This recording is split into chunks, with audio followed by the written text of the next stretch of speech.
En marge de la journée internationale de dénombrement des oiseaux d'eau célébrée ce 15 janvier, le ministre de l'Environnement et du Développement durable, Abdou Karim Sall, a effectué une visite au parc des oiseaux de Djoudj. Comme vous le savez, le 15 décembre correspond à une journée internationale de dénombrement des oiseaux, journée internationale de dénombrement des oiseaux.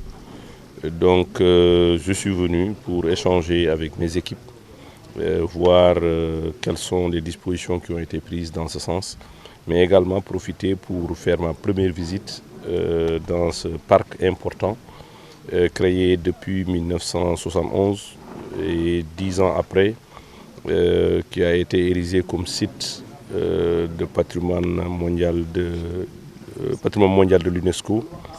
Je pense que c'est une réserve ou c'est un parc important de par les échantillons ou la biodiversité qu'on retrouve dans ce parc. On peut dire que nous avons dans ce parc près de 350 espèces d'oiseaux. Le parc accueille ou voit venir chaque année près de 5 millions d'oiseaux migrateurs qui viennent et qui repartent. Situé à une soixantaine de kilomètres au nord de Saint-Louis par la nationale 2 dans le delta du Sénégal au Sahel, le parc de Djoudj est une succession de zones humides à eau douce ou saumâtre, savane sahélienne avec de nombreux canaux, lacs, bassins et marécages. Véritable paradis terrestre, le ministre souhaite mieux faire connaître ce parc. Je pense qu'également dans ce parc, il y a près de 122 espèces végétales, 92 espèces telles que les poissons, des mammifères, des reptiles tels que des crocodiles du Nil, les varans du Nil, les varans du sable. Donc autant d'espèces qui garantissent une certaine biodiversité dans le parc. D'ailleurs, je suis un peu surpris quand j'ai vu les statistiques. On a en moyenne près de entre 30 et 35 personnes qui visitent le parc par an, ce qui fait on a un nombre qui se situe entre 10 000 et 12 000 visiteurs par an. Au regard de l'importance de ce parc, je pense qu'il est important que les Sénégalais, qui souvent vont visiter des endroits inconnus, tout en laissant le parc ce parc national des oiseaux de Djoudj, qui est très riche en biodiversité et qui est vraiment un endroit qu'il faut visiter. Le ministre Abdou Karim Sall a saisi l'occasion pour encourager les équipes de compteurs constituées d'organisateurs et d'observateurs locaux. Il a adressé aussi ses félicitations aux conservateurs du parc ainsi que les populations riveraines pour sa bonne tenue. Il a notamment promis des actions afin de mieux contribuer à sa gestion. Je pense que je repars très satisfait.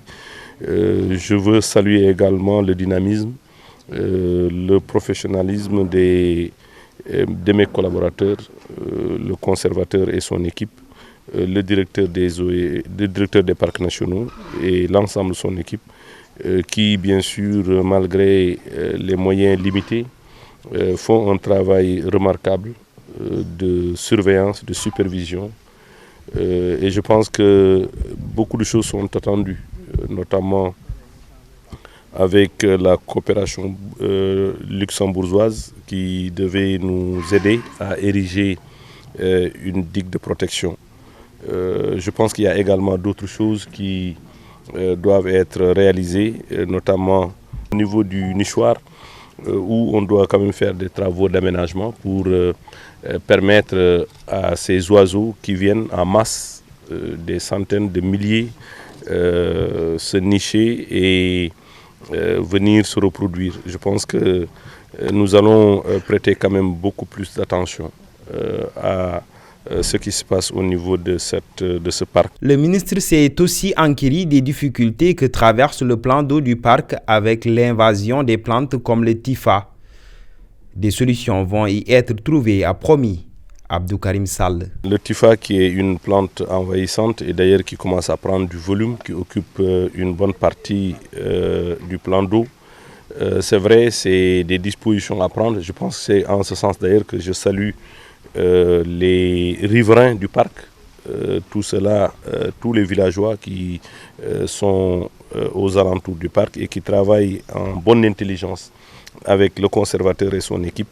Et je pense qu'ils sont en train également de faire un travail important de nettoiement par moment, mais il me semble que des moyens beaucoup plus importants doivent être déployés pour des actions beaucoup plus d'envergure pour venir à bout de cette plante, comme vous l'avez qualifiée tout à l'heure, de plante envahissante. Heureusement, je pense que lorsque nous sommes allés à la COP25, nous avons pu trouver un financement concernant les foyers améliorés. Et je pense que les foyers améliorés peuvent utiliser des granulés de TIFA comme combustible qui viendront en substitution du charbon de bois qui est utilisé aujourd'hui.